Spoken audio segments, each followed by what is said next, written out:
Previously on the Originals, to save her mother, Hope followed Roman to find a witch who could complete the sealing ritual. However, she soon discovered that Roman was actually the mastermind behind Hayley's capture. To save Hope, Hayley agreed to Greta's demand and sealed away her werewolf lineage. Hope wanted to escape with her mom, but only later realizes that her mother, now a full vampire, can't walk in the daylight. Hope refuses to abandon her mother, but Hayley tells Hope that the enemy's real target is her, and that Hope has a unique triple bloodline that is the key to uniting the three supernatural forces. However, Greta, who values bloodlines above all, cannot allow this to happen, so she won't hesitate to kill her. Hayley convinces Hope. The mother and daughter share a tight embrace.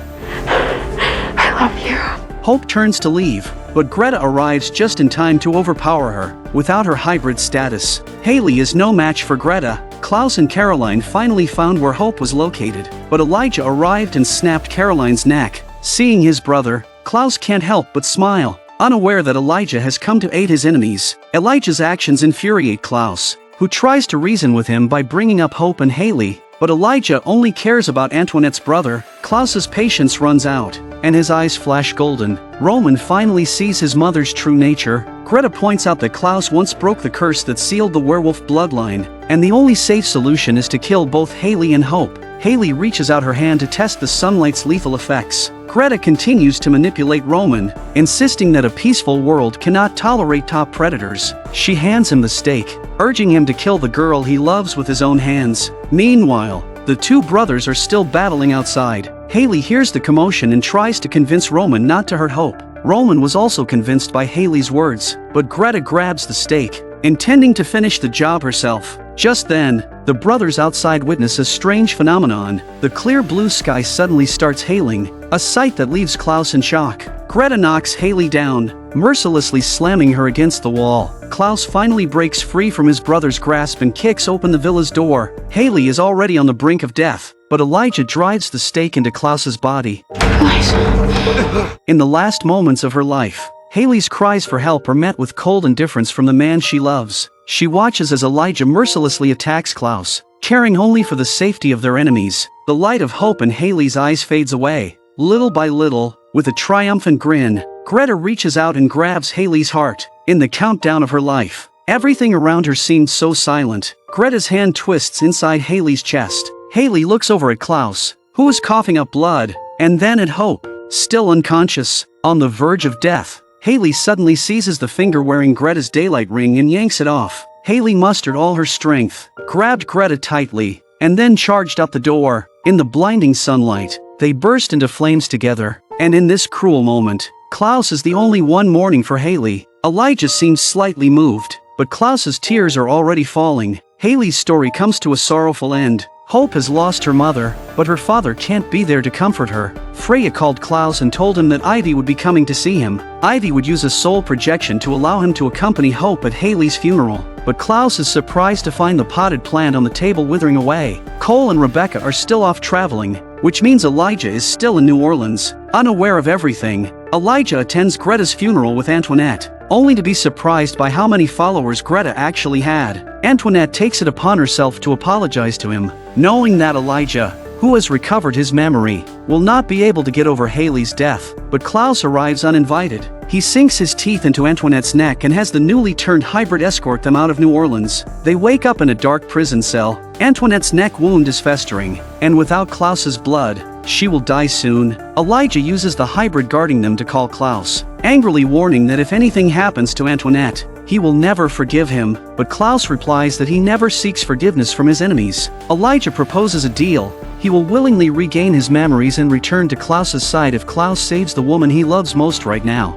Klaus, however, refuses Elijah's offer. Marcel can't understand why he would do that. Klaus explains that it was Elijah who prevented him from saving Hayley. Hayley always believed Elijah would save her, but he let her down. Klaus just can't forgive his brother. Antoinette also opposes Elijah's decision, not wanting to lose him, but Marcel decides to step in and complete the deal on Klaus's behalf. Vincent questions why they're trying to make Elijah remember if they went through all that trouble to make him forget in the first place. Marcel argues that it will take Klaus and Elijah a long time to reconcile, so Elijah won't stay in New Orleans. Vincent is convinced. They find Elijah and restart the ritual from 7 years ago. Vincent stands behind Elijah, chanting the spell again, and gently touches the back of his head to open his mind. Marcel steps forward, attempting to compel Elijah to remember everything. Remember that love. Elijah was back in the pure white corridor, where each door represented a memory. At the end of the hallway, the red door hides his deepest subconscious. Elijah tries to grasp the doorknob, but some unseen force seems to hold him back. Elijah lets out a terrified scream and collapses. Unconscious, the memory-restoring spell has failed. Vincent says that Elijah's consciousness isn't there, as if someone has used dark magic to prevent him from recalling the past. Marcel suspects Greta's involvement and angrily declares that since the memories couldn't be recovered, there's no need to provide the antidote. He coldly states that Antoinette will just have to be another of Greta's sacrifices, and he resolutely leaves the prison cell. Ivy grasps Klaus's hand and silently chants a spell. In the next second, she transports Klaus's soul into a bustling crowd. A street procession is being held to bid Hayley farewell, but Klaus is unable to accompany her to her final resting place. Marcel and Vincent are busy trying to restore Elijah's memories. Hayley's boyfriend, Declan, wasn't even notified, and the only one who made it there is Josh. Before Klaus can spot Hope in the crowd, two black vans suddenly stop in the middle of the procession. Josh strides forward and pulls open the curtain of one van, revealing three men with malicious intent. Glaring at him, they demand to know Antoinette and Elijah's whereabouts, tauntingly flashing their weapons. Klaus quickly ends the soul projection. He needs to get back to New Orleans immediately, but Ivy doesn't hesitate to stop him, knocking him to the ground. Freya tries to take Hope away, but Hope refuses to let anyone ruin her mother's funeral. Hope pushes Freya aside, chanting a spell as she walks toward the vans. With just a flick of her hand, one of the vans is instantly engulfed in flames. Then she turns and walks toward the other van. The men panic and raise their weapons. Seeing the danger, Josh rushes in and saves Hope just before the gun goes off. Realizing they've lost, the van speeds away in a hurry. Klaus, still under Ivy's spell, is unable to move. Ivy tells Klaus that she doesn't want to fight him at Hayley's funeral, but she and Vincent have read a prophecy in an ancient book. Ivy shows Klaus the prophecy book. After the red rain, snakes, flies, and ice storms, the next sign is fire coming from the sea, and the final omen is the death of every firstborn in the city. Out of the 6 signs, 4 have already come true. If Klaus continues to see Hope, Freya, Ivy, Vincent, and Hope will all die. Klaus finally grasps the severity of the situation. He asks Ivy to perform the spell one more time to send his soul back to his daughter. Ivy takes Klaus's hand and begins chanting the spell again. Meanwhile, Hope has safely returned home, but she is furious at her father for not showing up. She angrily berates Klaus. I've only just found out how dangerous this is. I could kill you. Then let me die! Klaus tries to explain, helpless against his daughter's tears and anger. Ignoring his pleas, Hope declares that she doesn't need a phantom to keep her company, and with a wave of her hand, she sends her father back. Klaus returns to the forest, burdened with sorrow, while Ivy watches him with concern. With no other way to mourn, Klaus carved Hayley's name into the tree trunk and spoke his heart to that tree. He wants his daughter to live, and he wants her to be surrounded by the love of her family. He gently touches Hayley's name. And I really wish that you were here to tell me.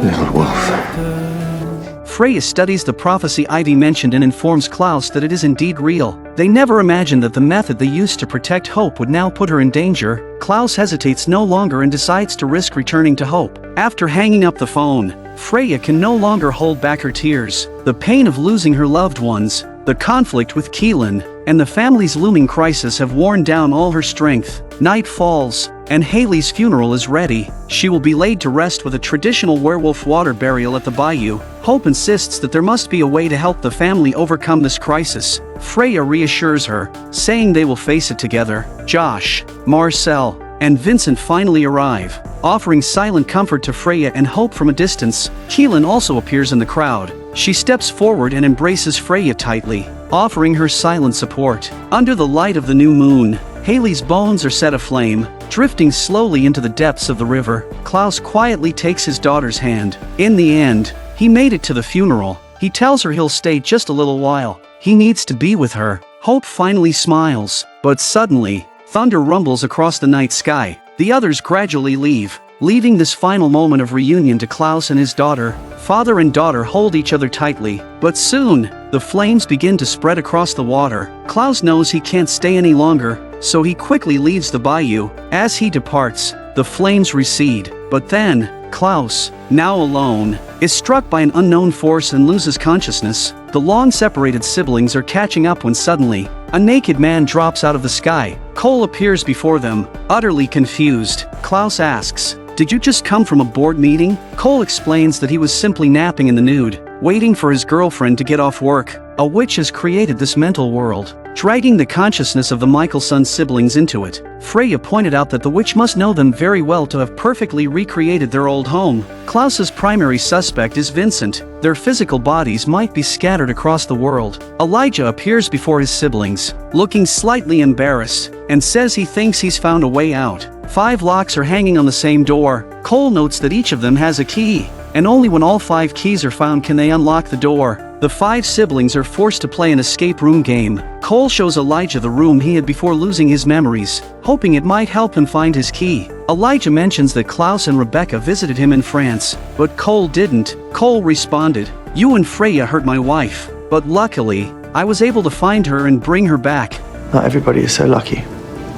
Marcel, covered in blood, appeared before them and hurriedly said that he needed to leave immediately because Hope had gone mad. A mysterious hurricane is on the verge of destroying the entire city. Rebecca hands him a towel and they look at each other speechless. Marcel said that Hope had ordered the hybrids to gather the bodies of the Michelson siblings together. She intends to reclaim the dark magic from them, but doing so would undoubtedly make Hope a puppet of the Hollow once again. The urgency of finding the keys escalates. Cole is sifting through a pile of literature, books he and Davina gave Hope for her 9th birthday. Sure enough, his key is tucked within the pages, but Marcel, with sharp intuition, spots a flaw. This room was destroyed 100 years before Hope was even born. There's no way she could have recreated it with such accuracy. The accomplice is rummaging through things with Rebecca. Cole steps forward and reveals that it was their sister who helped Hope create this mental space. Klaus, furious, accuses his sister of betraying him. Freya, however, says that Hope has already lost her mother,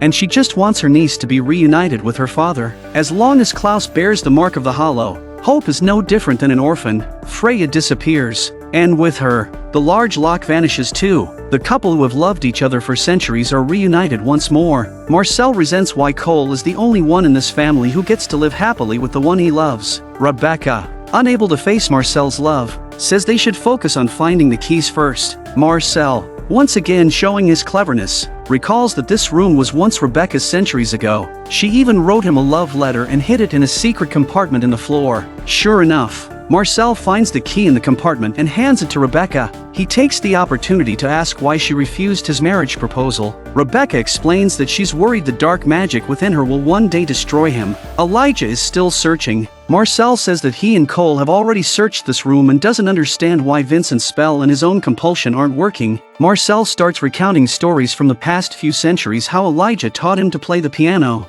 welcomed him back from the battlefield, and once stood on a bridge and tore out his heart. Wouldn't want to remember either. And what are you suggesting here, Marcellus? Marcel smiles, even though Elijah looks confused, believing the spell has started to take effect. Klaus is going through the letters that Hayley had written to him. At the time, he was lost in the thrill of violent revenge and returned all of her letters unopened. Marcel tells Klaus that Elijah called out his real name. The reason Elijah hasn't regained his memories is simply that his subconscious is resisting. Klaus turns around and sees his key lying in the ashes of the burned letter. Klaus told Marcel that if Elijah wants to save his little girlfriend, he must remember who he truly is. In the dungeon, there is a silver coffin. Marcel steps forward and opens the coffin lid, only to find it filled with venomous snakes. Gritting his teeth, he rolls up his sleeves and plunges his hand into the writhing mass of snakes. They only need to find the 4th key, representing Elijah, to escape this mental world. Sure enough, Marcel finds the key. The Michelson siblings are engaged in their usual bickering. Klaus complains that his brother has been suppressing his memories. Elijah retorted, "I'm not even your brother. Maybe they're trapped here because no one wants him to come back, given how much he's hurt them." Rebecca counters, saying, "Haven't we hurt each other enough already? That doesn't change the fact that we're family." Klaus asks Elijah if he's seen anything unusual. Elijah mentions a red door in his consciousness that he can't open. Cole says, "Behind the red door are the memories you've been hiding for 1,000 years. Elijah says the doorknob burns like fire, and he simply can't open the door. Klaus reminds Elijah that the sensation of burning from bone to gut is exactly the kind of living hell Hayley experienced in her final moments. That is Elijah's punishment for hurting the woman he loved. Elijah insists that the woman he loves is Antoinette. Rebecca responds that Antoinette could never compare to Hayley, but Elijah refuses to admit this, suggesting that his feelings for Hayley were just a convenient way to save Klaus, nothing more than a twisted byproduct of their family's entanglements. This statement enrages Klaus. He says that Elijah has always been his savior and guiding light, and that his brother would never abandon him like this. It was this man standing before him who killed Elijah with his own hands. And I hate you for that.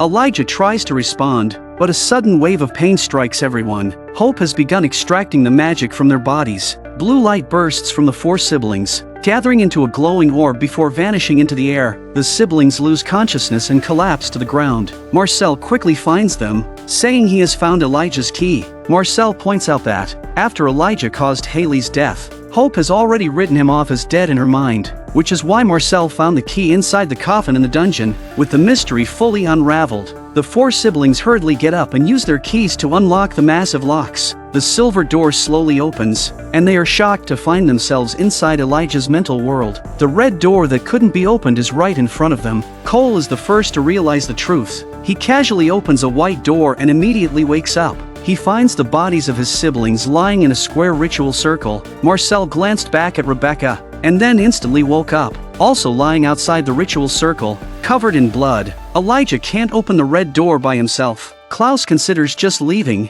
but Rebecca insists they can't abandon their brother here. Klaus is still angry that Elijah caused Hayley's death, but Rebecca reminds him, "I felt the same way when you killed our mother, but family needs to forgive each other." Klaus is convinced. It's just a door, Elijah. Open it. He decided to help leave with Elijah. Rebecca also opens her door and wakes up, and Marcel reaches out to pull her to her feet. Klaus tells Elijah that Hayley had high hopes for everyone in the family. When they were all in danger, she fought alone to save them. Elijah's love for Hayley was anything but twisted, because Hayley deserved his true affection. The brothers finally stand united, and together, they charge toward the red door. Centuries of memories flood back, bringing both love and pain vividly into Elijah's mind. Elijah suddenly wakes up, remembering the first time he saw Hayley. He remembers how she tenderly cared for him at the bayou. He remembers every passionate embrace, and he remembers her weak calls and desperate eyes in her final moments. From the moment his memories return, Elijah's soul is racked with unprecedented torment, filled with endless pain and regret. He will never be able to forgive himself for what he has done.